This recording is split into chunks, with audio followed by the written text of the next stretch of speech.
Tervist, on Illar Kohvi näolt. Ja täna on pühapäev 22. märts aastal 2020 ja ma olen siin Riisa Raba laute juures, kus on täna näha ka arvukalt sõidukeid nii siinpool kui sealpool. Siinpool on vähem, aga nii, et siin on siis tõesti parkla on kõik täis. Nii et kõik on ilusat ilma nautimas seal rabas.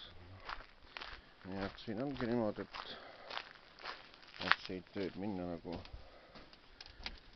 õppe. Siin ainult on nii, et jalgrattaga on nagu minemine keelatud, aga muidu siit kõigepealt läheb see laiem laute, mis on nagu ratastooli inimestele mõeldud, ja siis kui minna vasakule, siis läheb see ratastooliga see liikujatele laut edasi, aga kui paremale minna, siis on jalakäijatele lihtsalt, et mis on see nagu kitsam laute.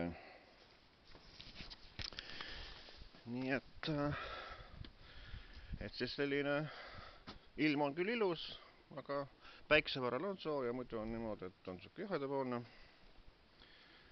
Aga ikkagi on kevad käes, nii et kevad meil algas ja rahvas on väga aktiivselt siin looduses käimas.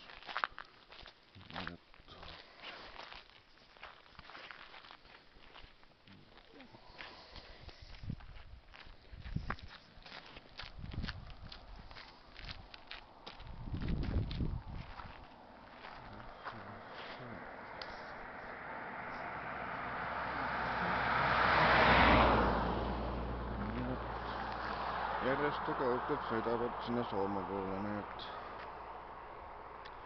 kell on praegust 3 päeval ehk 15 ja päike peaks olema siis üleval 6:30 praktiliselt, nii et 6:30 läbi, millal ta loojub täna.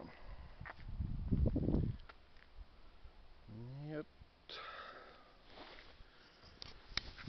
et selline ülevaade siis minu poolt, mina olen Illar Kohvi näolt.